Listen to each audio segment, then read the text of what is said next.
Cœur, ça te dit quand on regarde un peu ce qu'il y a de nouveau sur Netflix, là? Oui, si tu veux.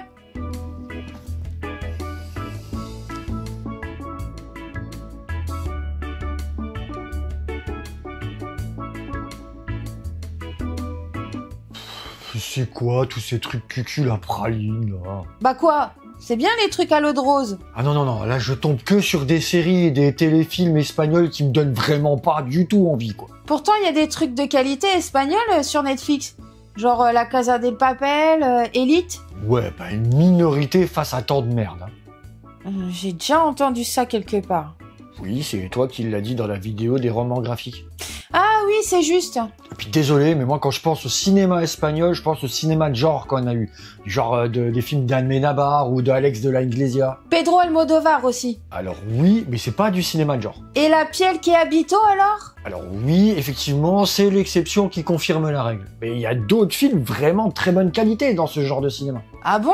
Lesquels? Bah justement, je vais te citer 5 films d'horreur espagnols qui valent grave le coup d'être vus. Ok, on y va.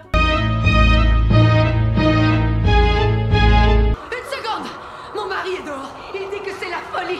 Il y a des policiers qui ont cerné le quartier. Ils le retiennent et lui interdisent de revenir ici. C'est lui qui a les antibiotiques de notre fille. Une journaliste et un collègue suivent des pompiers pour une intervention dans un appartement. Mais ce soir, le reportage ne sera pas du tout un reportage habituel. Rec est un film espagnol sorti en 2007 et réalisé par Juanme Balaguerro et Paco Plaza. Deux réalisateurs qui ensemble feront Rec 1 et 2. Et en solo, Paco Plaza réalisera Rec 3 en 2012, Veronica en 2018 et Abuela en 2021. Et de son côté, Balaguerro avait réalisé avant Rec Darkness en 2002, que j'ai évoqué dans le Sortie du culte série sur Brian Musna. Tu mettras le lien en description? Oui, évidemment. Et il réalisera par la suite Malveillance en 2011, Rec 4 Apocalypse en 2014 ou encore Braquage final en 2021. Ouais, un tout autre style. Mais il reviendra à l'horreur en 2022 avec le film Vénus qui était sorti sur Prime Video. Alors qu'on a coutume de voir dans le projet Blair Witch la naissance du found footage dans les longs métrages grand public. Ouais, parce que sinon il faudrait remonter à Cannibal Holocaust pour voir une première forme de found footage dans un film. L'expérience espagnole conduit 8 ans plus tard avec Rec qui enrichit substantiellement le dispositif. Dans Blair Witch, l'idée maîtresse consistait à limiter la vue à une menace hors champ et faire fonctionner à plein régime l'imaginaire du spectateur. Ici, le projet se distingue. Certes, les contraintes budgétaires démultiplient de la même manière l'inventivité des créateurs. On saluera notamment l'atmosphère resserrée sur un immeuble confiné et la manière dont on parvient à rendre crédible la menace à la dimension de tout un quartier. Mais la structure maîtresse du reportage change la donne par le désir putassier de sensationnel de la journaliste et le terrain relativement balisé dans lequel on la balance avec son caméraman, à savoir un début d'épidémie zombie. Un bon pitch de départ d'ailleurs. Il y a manifestement des choses qu'on ne sait pas dans ce film, des faits que nous ignorons et qui rendent opaques certaines interactions avec ceux qui se passent en dehors de l'immeuble. En plus, le mode en vogue de la caméra embarquée est ici bien assumé de ce côté-là. Bref, Rec bénéficie d'une vraie énergie tant dans son interprétation que dans sa réalisation. On sortira donc du film avec un grand sourire aux lèvres pour ceux qui sont fans d'épouvante et de found footage. Parce que si c'est pas ton truc, vaudrait mieux éviter ce film. Alors déjà pas pour moi. Déjà quand je regarde des let's play d'horreur, ça me fait flipper. Ouais, mais t'aimes ça. J'avoue. Bon allez, pour le prochain, on part sur un tout autre style.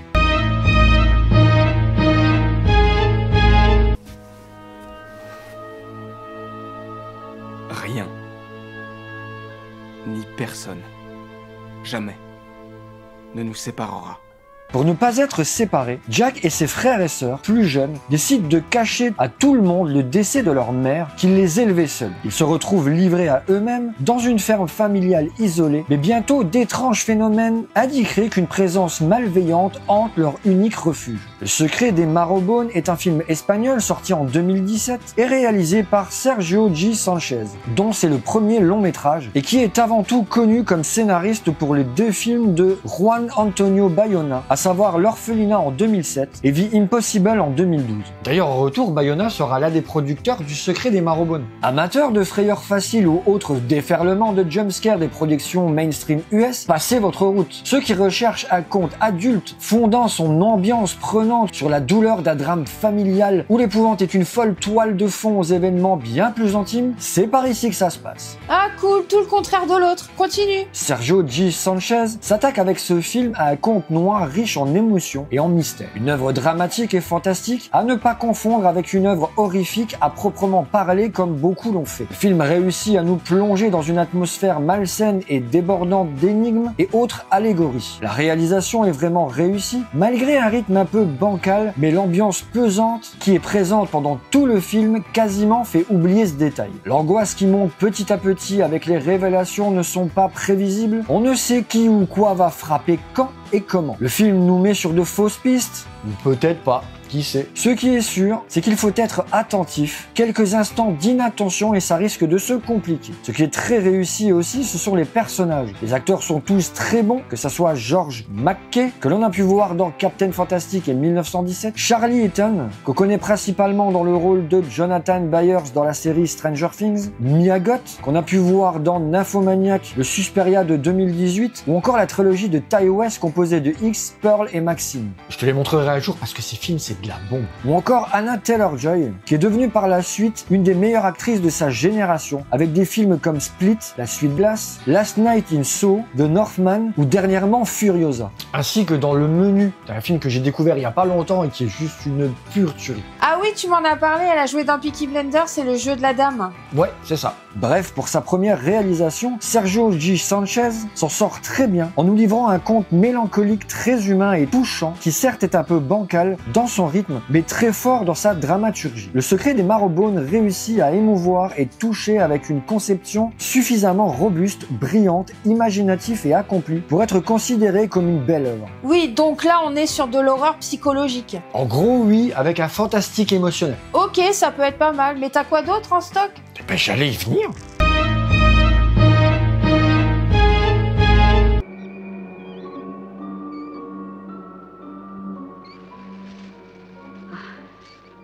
Hola.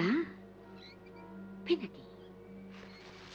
Un couple de touristes arrive un matin dans une petite île tranquille d'Almanzora. Il ne tarde pas à découvrir que les enfants de l'île ont assassiné la majorité des adultes. Le couple tente alors de quitter les lieux. Les Révoltés de l'an 2000 est un film espagnol sorti en 1976 et réalisé par Narciso Ibáñez Serrador, qui en dehors d'un autre film intitulé La Résidence en 1969, n'aura été actif qu'à la télévision. Et c'est vraiment dommage, parce que vu la qualité des Révoltés de l'an 2000, on est vraiment passé à côté d'un réalisateur de talent. Le réalisateur signe avec ses films un huis clos traumatisant qui sera insulaire. L'intro du film est d'ailleurs traumatisante. Elle dresse à travers des images d'archives glaçantes le douloureux constat de la souffrance infantile. Les enfants sont sacrifiés sur l'autel d'une humanité empreinte de folie meurtrière. Et voir dès le début des images d'archives de l'Holocauste, d'expériences nazies, de famines et de guerres civiles, même à moi ça m'a glacé le sang.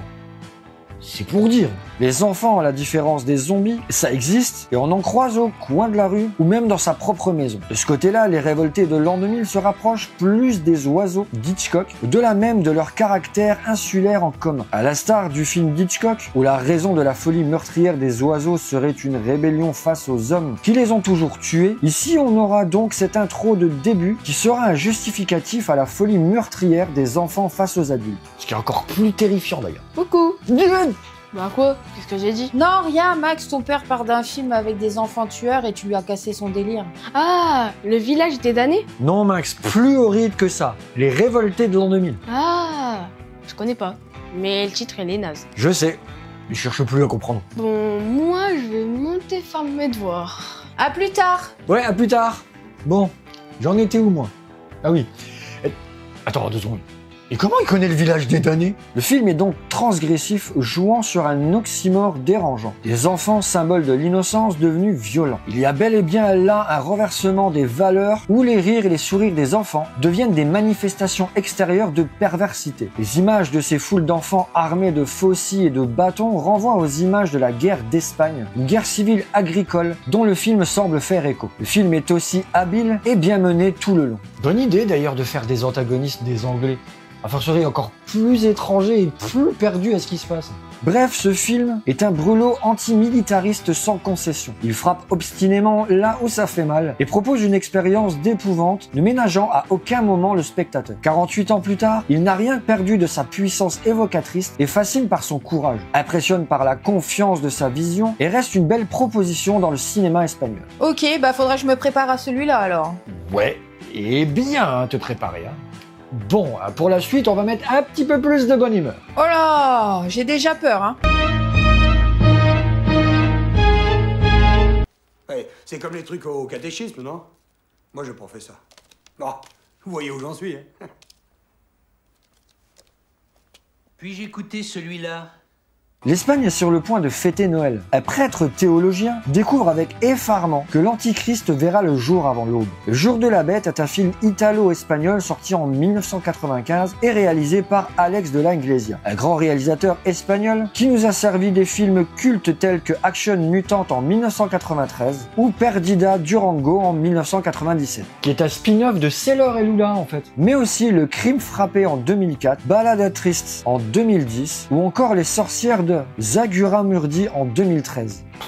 Il a fait tellement de trucs géniaux qui mériteraient la sortie du culte à lui tout seul en fait. Ce film est un grand moment de plaisir décomplexé qui prouve tout le talent, mais surtout la singularité enthousiasmante de son réalisateur. Dans Le Jour de la Bête, il joue de sa surprenante capacité à accorder les genres pour mettre sur pied des moments qui oscillent entre drame, comédie ou critique sociale corrosive avec une légèreté nécessaire, qui est pas évident au premier abord. C'est avec un sourire franc sur le visage que l'on garde pendant toute la séance qu'on se fait malmener par un réalisateur qui sait où il va, ce qu'il veut dire et les moyens à mettre en œuvre pour y parvenir. Le script est solide, tour à tour hilarant, révoltant, excitant et complètement chaotique parce que propulsé à un rythme endiablé qui semble pourtant, une fois le point final à poser, totalement limpide. La réalisation est aux petits oignons, épaulée par une caméra très fluide qui sait choisir les meilleurs points de vue pour donner de la force à l'image. Les acteurs sont dirigés avec une énergie folle qui donne le meilleur pour faire de cette fable noire improbable un moment de cinéma marquant, qu'il soit subi ou apprécié. D'ailleurs au casting on retrouvera Santiago Segura qui a fait des super films comme Perdita Durango, Blade 2, Beyond Reanimator, Balade Triste. Ici Cody Banks 2, Astérix aux Jeux Olympiques. Ouais, bah en gros, il y a à boire et à manger chez lui. Ouais. Le Jour de la Bête est un film qui surprend par sa justesse, ses personnages attachants et hauts en couleur. Bref, un excellent film qui reste populaire, assez accessible, malgré son étrange singularité. Si vous n'avez pas eu la chance de voir ce petit bijou, ne tardez pas trop. On ne sait jamais quand la fin du monde pourrait tomber. Ah ouais, un gros délire intéressant en fait. Et ouais, il y en a un que je trouve un poil mieux en fait. Mais avant ça, si cet épisode vous a plu, vous pouvez le liker, le partager. N'oubliez pas de vous abonner, c'est super important pour le référencement. Et si vous voulez soutenir financièrement la chaîne, vous avez le bouton rejoindre au Tipeee. Et nous, on va terminer en beauté.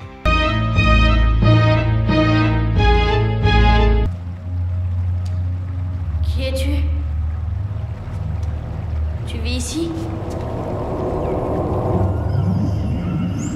Après la guerre civile espagnole, Carlos est envoyé dans un orphelinat. L'établissement est tenté et il doit découvrir le secret de ses habitants. L'échine du diable est un film mexicano-espagnol sorti en 2001 et réalisé par Guillermo del Toro. Un réalisateur mexicain qu'on devrait même plus présenter, tellement il est célèbre depuis son Oscar avec La Forme de l'eau, mais qui encore nous a livré des grands films tels que Blade 2, Le Labyrinthe de Pan, Pacific Rim, Nightmare Alley, ainsi que son adaptation de Pinocchio pour Netflix, qui écrase juste du petit doigt l'adaptation de Disney de la même année, dont Zemeckis a juste été utilisé comme pantin par la firme aux grandes oreilles. Ha ha ha. Mais Del Toro a aussi réalisé les 2 Hellboy qui auraient tellement mérité une 3e suite, plutôt que le reboot tout pourri qu'on a eu en 2019. Je te parle même pas de celui qui est sorti cette année, dont j'ai réussi à regarder juste les 10 premières minutes. Ouais, pour ça tu marques un point. Concernant L'échine du diable, ce petit bijou de cinéma de genre fantastique est à mi-chemin entre l'horreur et la féerie. Après le mythe du vampire relaté dans son premier film Chronos, et un passage par Hollywood avec son second Mimic, le réalisateur revient ici au conte d'horreur. Le film rassemble 3 thèmes chers au réalisateur. La jeunesse abandonnée ou laissée à elle-même dans ce vaste orphelinat austère, le surnaturel naturel, que l'on retrouve à travers des créatures monstrueuses mais pleines de gentillesse dans le labyrinthe de Pan ou la forme de l'eau, ou les fantômes du passé qui viennent ici hanter les vivants, et la guerre avec une sourde violence qui n'est jamais loin. Ah ouais, effectivement, j'ai jamais fait attention quand on regardait ces autres films. Le film s'empare de manière novatrice de la notion de spectre maintes fois traitée dans le cinéma de genre, ces êtres figés entre la vie et la mort qui reviennent hanter les vivants et ne peuvent trouver le repos éternel tant que leur mort reste impunie. Le jeu d'acteur est époustouflant. On sait comme il est difficile de diriger de jeunes acteurs. Et ces derniers ont ici une parfaite maîtrise de leur jeu et une palette de nuances fascinantes. On sent que Guillermo del Toro attache beaucoup d'importance à la complexité sentimentale de ses personnages. Il a d'ailleurs pour habitude de leur rédiger une existence complète qui leur confère un background allant bien au-delà des scènes nécessaires au film. Et certains réals ayant dirigé des enfants devraient juste en prendre de la graine. La mise en scène est intelligente, frôlant la perfection. La photographie est magnifique, avec des couleurs sépia qui doit beaucoup au talent de son chef-op, Guillermo Navarro, et le scénariste est redoutablement efficace et prenant. Bref, Del Toro livre avec ce film un maestrat visuel épatant, une pièce majeure de cinéma espagnol et un premier sommet dans la carrière de son réalisateur. Guillermo Del Toro entre avec l'échine du diable dans la cour des grands et n'est pas prêt d'en sortir. Ah ouais, pour le coup, celui-là, il me parle bien aussi. Eh ben tu vois. Bon bah tu sais quoi, maintenant on va juste regarder sur les trouves sur Netflix. Ah t'as vu, il y a encore la plateforme 2. Et t'as envie qu'on se le remate? Ouais, tout ça pour ça en fait.